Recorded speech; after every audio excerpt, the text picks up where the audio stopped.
112 दिनों का संघर्ष है भैया। 112 दिनों से ये लोग यहाँ बैठे हैं। गर्मी भीषण पड़ ली, बारिश भीषण हो चुकी है और अब धीरे धीरे जो है सर्दियां आने को हो गई है। लादूराम जी मेरे साथ है। लादूराम जी एक बात बताइए, सर्दियां आने को हो गई है, कब तक ये जो संघर्ष है आप लोगों का चलता रहेगा और बेनीवाल जी जो है कब तक बैठे रहेंगे इस धरने पर? जब तक ऐसा ही बढ़ती रद्द नहीं होगी तब तक। गर्मी हो, सर्दी हो, बारिश हो, धूप हो, दिन हो, रात हो, हमने हर परिस्थिति में, हर एक स्थिति के अंदर मजबूत रह के, हमारा हौसला बुलंद करके हम यहाँ पे अडिग रहे हैं। क्योंकि हमने ये तय कर लिया है कि हमारे लिए अब सबसे इम्पोर्टेंट ये हो चुका है कि हमारे पास आज जो है पाने को कुछ नहीं है, लेकिन खोने को बहुत कुछ है। क्योंकि जहाँ हमारे हाथों में किताबें और कलमें होनी थी, वहाँ इन दोनों सरकारों ने मिलकर ये सड़कें और ये संघर्ष और ये टेंट और ये जगह हमें मोलूस दी है कि जगह जगह आप जो है पेपर लीक के खिलाफ संघर्ष करो। बड़ी शर्मनाक बात है कि जिस कांग्रेस की सरकार ने जो है पेपर लीक किए, पेपर चोरी किए, वही सरकार जो है आज वोट चोरी को लेकर जो है हंगामा कर रही है। मैं पूछूंगा उन सरकारों से कि वोट चोरी पर तो आप हंगामा, लेकिन पेपर चोरी पर खामोशी क्यों? अगर वोट चोरी से नेता जो है चुनाव जो है हार जाते हैं या सरकारें गिर जाती है, तो क्या पेपर चोरी से युवाओं के सपने नहीं गिरते? क्या पेपर चोरी से जो है उनके घर जमीन जायदाद नहीं बिकती? क्या उनके मेहनत करने वाले युवाओं के जो उम्मीदें जो अरमान होते हैं, क्या उनके ऊपर क्या बीतती है? आज यहाँ आप लोग आ रहे हो और जो है बड़े बड़े वादे कर रहे हो। आज कांग्रेस केवल एकमात्र जो है राहुल गांधी के जो है आला कमान के नीचे जो है दबके रह गई है।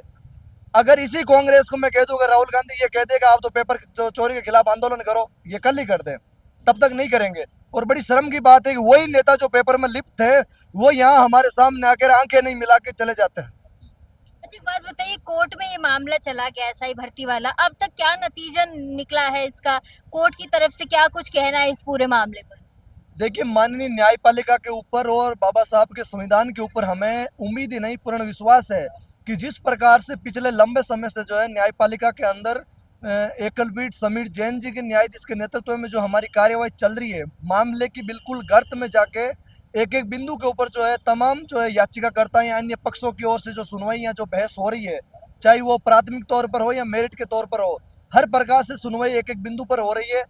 न्यायाधीश जो है वो कहीं ना कहीं ये चाहते हैं कि कोई भी एक ल्यूज पॉइंट हमारा ऐसा ना रह जाए ताकि मामला आगे डीबी में या सुप्रीम कोर्ट में जाके अटक जाए।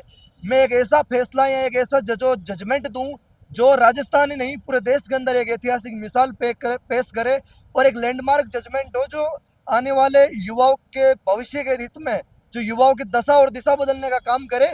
जहां दोनों सरकारों ने मिलकर युवाओं का गला घोटने का काम किया, वहाँ युवाओं का न्यायपालिका के ऊपर विश्वास बना रहे और युवाओं का ऐसी उम्मीद हमेशा जगी रहे कि न्यायपालिका स्वतंत्र रूप से अपनी प्रभावी कार्यवाही कर रही है। और हमें पूर्ण विश्वास है कि आने वाले कुछ दिनों के अंदर ही हमारी बहस जो है न्यायपालिका में एक दो दिन के अंदर खत्म हो जाएगी और उसके बाद सुरक्षित फैसला रख के एक विशेष दिन जो है हमारा फैसला सुना दिया जाएगा। उस दिन पूरे राजस्थान के अंदर एक दिवाली के रूप में त्यौहार मनेगी, खुशी के त्यौहार मनेगी और ये भाजपा और कांग्रेस के तमाम नेता जो रजाई ओढ़ के खून के आंसू रोएंगे। अच्छा एक बात बताइए, हनुमान बेनीवाल जी ने इस मुद्दे को जो लोकसभा में भी उठाया, उनका कहना है कि अगर यहाँ से कोई फैसला नहीं आता है या जो विद्यार्थी उनके साथ न्याय नहीं होता है तो ये मामला जो है वो सुप्रीम कोर्ट लेकर जाएंगे। बिल्कुल, देखिए हनुमान बेनीवाल जी आज राजस्थान ही नहीं पूरे भारत के हर किसान, गरीब, पीड़ित, शोषित, युवा हित की जो है, मजदूर की, वो हर तबके की जो है आवाज़ है। जहाँ कहीं भी अन्याय की आवाज़ आती है वो हमेशा उनके साथ बुलंद होते हैं। वो भाजपा और कांग्रेस के नेताओं की तरह डालम डोल वाले नेता नहीं है। वो जहाँ अपना खूंटा रोप के बैठ जाते हैं, जहाँ जिस मुद्दे को वो अपने हाथ में ले जाते हैं, उस मुद्दे को जो है अंतिम अंजाम तक पहुँचाने का वो काम करते हैं। वहीं उन्होंने ये देखा कि राजस्थान की दोनों पार्टियां, कांग्रेस और भाजपा, दोनों ने मिलकर राजस्थान के मेरे नौजवान युवा भाइयों जो गांव से चलकर शहरों में जो है तैयारी करने का आते हैं, नौकरी की आस लेके आते हैं, उनके सपने बेचे, उनके पेपर बेचे और दोनों सरकारें मस्त हो रही है और कोई जो है कार्यवाही नहीं हो पा रही है और युवा दर दर भटक रहा है। उनका जो है आज पेपर के खिलाफ नौकरी से विश्वास उठता जा रहा है। तो उन्होंने इस मुद्दे को उठाया। जब बार बार हम लोग उनके पास गए तो उन्होंने हमेशा हमारी मजबूती दी। उन्होंने कहा कि आपको चिंता करने की जरूरत नहीं है, मैं इस मुद्दे की आवाज़ उठाऊंगा और जब तक उठाऊंगा, जब तक ऐसा ही भर्ती रद्द नहीं होगी, चाहे मुझे कितने ही दिन लगे।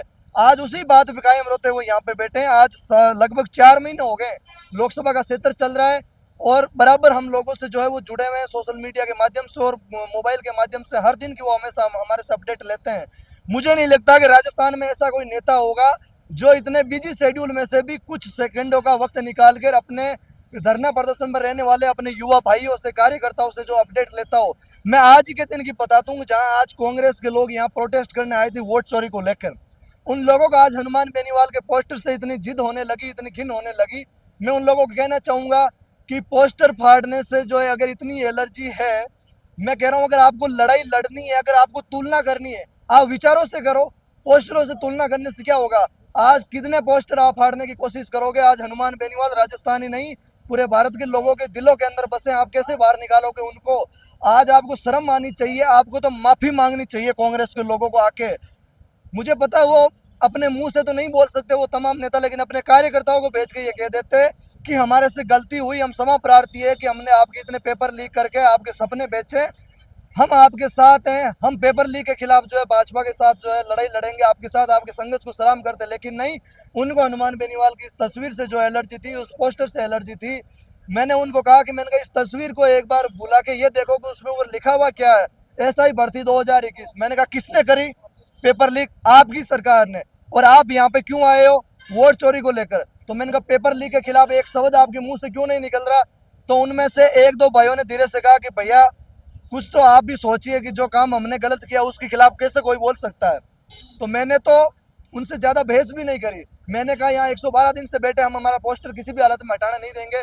लेकिन कुछ महिला शक्ति हमारे उन लोगों के साथ थी, तो मैंने उन महिला शक्ति का सम्मान किया। मैंने कहा आप महिला शक्ति हो, नारी शक्ति हो, आप लोग यहाँ पे आए हो, तो मैं आपको इतनी जो है मैं अनुमति दूंगा कि आप हमारे यहाँ जो शहीद स्मारक पे फूल और चढ़ा सकते हो, पोस्टर मैं आपको नहीं हटाने दूंगा। ये करके कुछ हमारे कांग्रेस के नेताओं के साथ जो है, उनके कार्यकर्ताओं के साथ हमारी नोकझोंक हुई थी। लेकिन शर्म आनी चाहिए उन कांग्रेस के लोगों को, जहाँ हिम्मत देनी थी, हमारे संघर्ष को सलाम करना था, वहीं जो है यहाँ ये हनुमान बेनीवाल जी के पोस्टरों से और हम जो आंदोलन कर रहे हैं उन लोगों का आंदोलन को खत्म करने का काम कर रहे थे। चलिए, बहुत शुक्रिया लादूराम जी।